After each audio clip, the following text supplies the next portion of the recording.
আসসালামু আলাইকুম। ইএমএস কারির পক্ষ থেকে আপনাদের সবাইকে স্বাগতম। আজকে আমরা আলোচনা করব দায়টা নিয়ে। দায় চিনবেন কিভাবে আপনার সহজে, ঠিক আছে? মানে ২ টা বাক্য দিয়ে দায় সহযোগিতা বর্ণনা। ১ম বাক্য হচ্ছে অন্যের কোনো কিছু থাকলে আমার কাছে উহা আমার দায় নয় তাহা মিছে।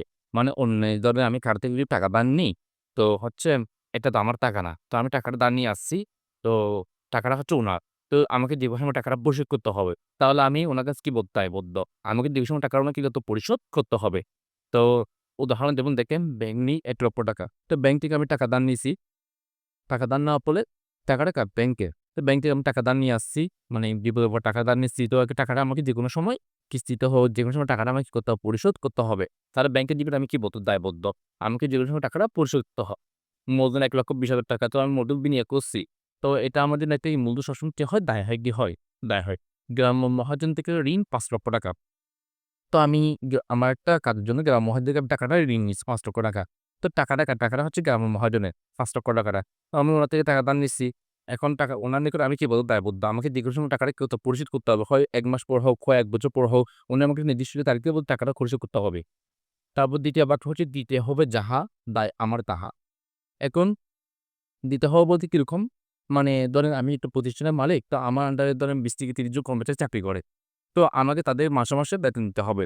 এখন আমি ১ম মাসে বেতন দিই নাই। আমি ২য় মাসে চিন্তা করছি কি ওদেরকে বেতন দিব। তো আমাকে তো ওদের ১ম মাসের টাকাটা কি আছে বকেয়া আছে না? আমাকে যেকোনো সময় ওদের টাকাটা কি করতে হবে? পরিশোধ করতে হবে। ২য় সময় যাহা দায় আমার তাহা। তাহলে আমি কর্মচারীকে কি দায়বদ্ধ।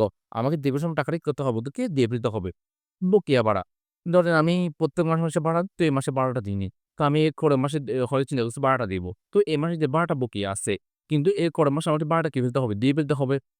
এটা আমার জন্য কি আছে? বকেয়া আছে। তো বকেয়া তাহলে এটা আমার জন্য কি দায়বদ্ধ। বকেয়া মণিহারি ৳৮,০০০। তো মণিহারি বলতে আমরা বুঝাই কাগজ, কলম, খাতা, পেন্সিল এগুলোকে মণিহারি বলা হয়। তো আমি লাইব্রেরি থেকে কাগজ কলম এগুলো কিনছিলাম। কেনার পরে তো আমার ৳৮,০০০ আসছে। ৳৮,০০০ আসার পরে আমি বলছি এখন ৳৮,০০০ আমি দিতে পারব না।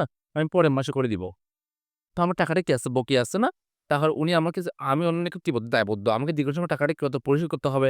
হয় ১ম মাসে হোক, হয় ২য় মাসে হোক, হয় ৩য় মাসে হোক। আমাকে টাকাটা কি পরিশোধ করতে হবে। এটা হচ্ছে মূলত দায়বদ্ধ। ঠিক আছে? মানে হচ্ছে যে তাই মানে বুঝতে হবে যে মানে অন্য কোনো কিছু যদি আমার কাছে থাকে ইহা আমার দায় এবং যদি কোনো কিছু আমার দিতে হয় মানে এটা আমার দায়। ঠিক আছে? ঠিক আছে? তাহলে এটা হচ্ছে মূলত দায় নিয়ে। আ আ এতটুকু আজকে। আসসালামু আলাইকুম ওয়া রাহমাতুল্লাহি ওয়া বারাকাতুহু।